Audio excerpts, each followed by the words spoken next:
This is SSPTV News, brought to you by Samsung Productions and the Hazleton Standard Speaker. Coming up, we'll visit 2 state parks with Standard Speaker Outdoors reporter Kent Jackson.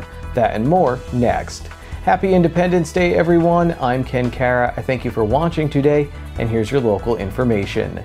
Maybe over this long holiday weekend you had the chance to visit one of Pennsylvania's beautiful state parks. One of my favorite places to stand up paddleboard is Tuscarora State Park. Yes, I could stand up paddleboard and I rarely fall in.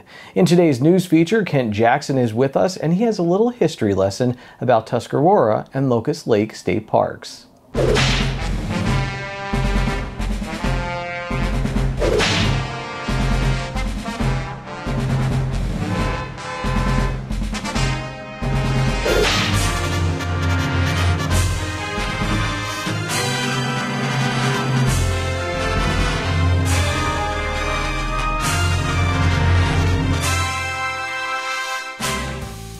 Maurice Goddard wanted a state park to be within 25 miles of every Pennsylvanian.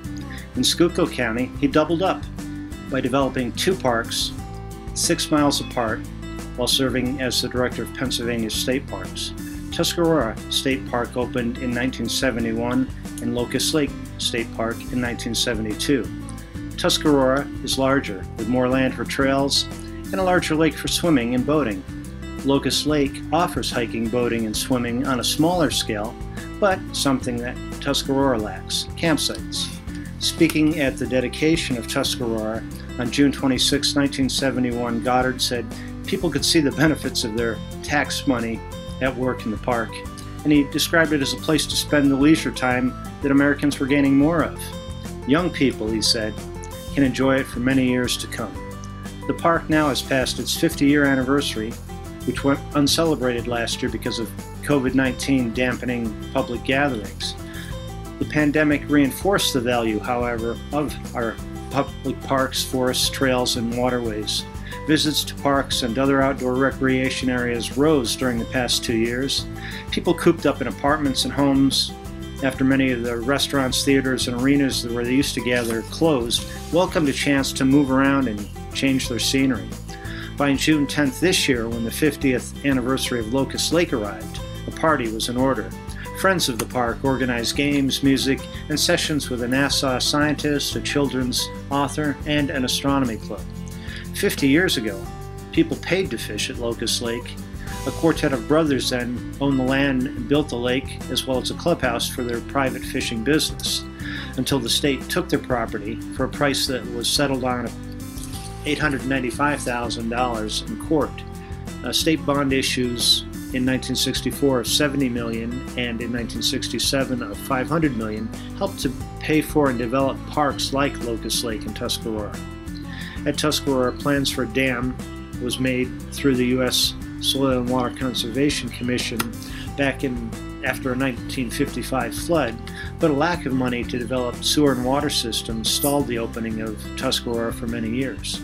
At Locust Lake, meanwhile, the initial investment of $1.2 million paid for a road across the dam, water and sewer lines, showers, bathrooms, and the first 213 campsites. 3 years later, another $1 million paid for the beach, the camp store, parking areas, a wash house, and 69 more campsites. Goddard, who had a doctorate in forestry and taught the subject at Penn State University before being tabbed to lead state parks in 1955, hit his target. By the time he retired in 1979, the number of state parks had doubled to 90. Now there are 121. "This is your property. Take care of it," Goddard said when dedicating Locust Lake on June 10, 1972, and people have taken his advice. Friends of Tuscarora and Locust Lake State Parks formed last year. They raised $11,000 and sponsored the anniversary party at Locust Lake. They also pick up litter and maintain trails. Dennis Pap Knaus, more than anyone, has heeded Goddard's call to care for the parks. In 1989, Knaus blazed the Spirit Trail at Tuscarora State Park, and he's maintained it since. But parks are fragile, vulnerable to overuse and changes in nature. In mid-June, park officials told people to stop swimming and to be careful when boating at Tuscarora after harmful algae bloomed. Cyanobacteria, or blue-green algae, can release toxins that endanger people, fish, and even dogs taking a drink from the lake. Swimming resumed at Tuscarora Lake on July 17th when toxin levels fell. But algae blooms are occurring worldwide. They're happening more because of climate change and runoff that carries fertilizer into the warm, nutrient-rich waters that foster the algae blooms. And that leads us with another part of our environment to continue monitoring and cleaning up so that we can enjoy our time in the outdoors.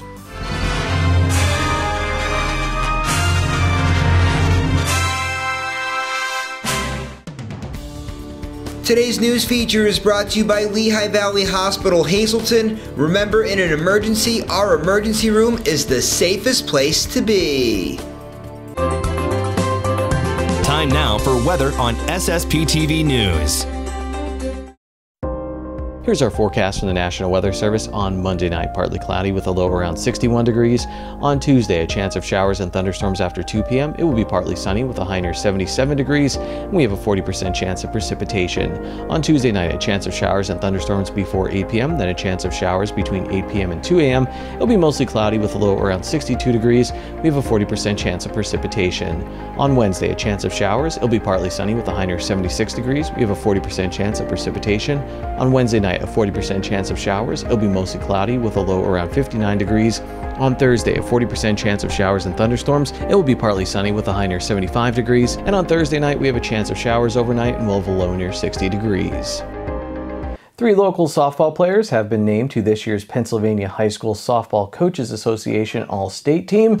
Joanna Taylor, a catcher for North Schuylkill, made the 3A first team. She hit .500 this season with 6 home runs and 25 RBIs. Haley Williams, a utility player for Tamaqua area, was named to the 4A first team. Williams had a .429 average with 3 home runs and 21 RBI. Marion Catholic pitcher Morgan Kelly made the single-A second team. Kelly went 14-6 for the Phillies with a 2.37 ERA and 185 strikeouts. She also hit .429 with 3 home runs and 20 RBIs. Coming up, I think we're going to need a bigger newscast. After this break, we'll take a look at what the Hazleton Area Public Library has going on this summer for kids and adults. By the way, they're showing the movie Jaws, so yeah, you'll want to stick around to learn more. Plus, in sports, we have 2 interviews from the Standard Speaker Athlete of the Week Awards, one with this year's most versatile female athlete, Allison Babinski from Monoy area, and Hazleton area's Ashton Cartwright, who won the Hazleton Swing Club Scotty Roman Award, given to the area's best overall female athlete. Every Saturday and Sunday, the Steamtown National Historic Site in Scranton will present the Office Tour. The tour will begin at 9 a.m. and the tour is $20 per person. For more information, you can call 570-340-5204. Burrworks World War II weekend will be held on Friday, July 15th from 12 noon until 5 p.m. and on Saturday, July 16th from 10 a.m. until 10 p.m. For more information, you can call 570-752-2723. Rockin' the River will be held on July 15th, July 22nd, and July 29th. For a full list of bands or for more information, you can call 570-819-1877. And that's today's Talk of the Town. The Social Report is brought to you by Moran Funeral Home, third-generation family-owned funeral home serving all faiths since 1939. Located at 229 West 12th Street in Hazleton, call 570-454-8341 and go to moranfuneralhome.com.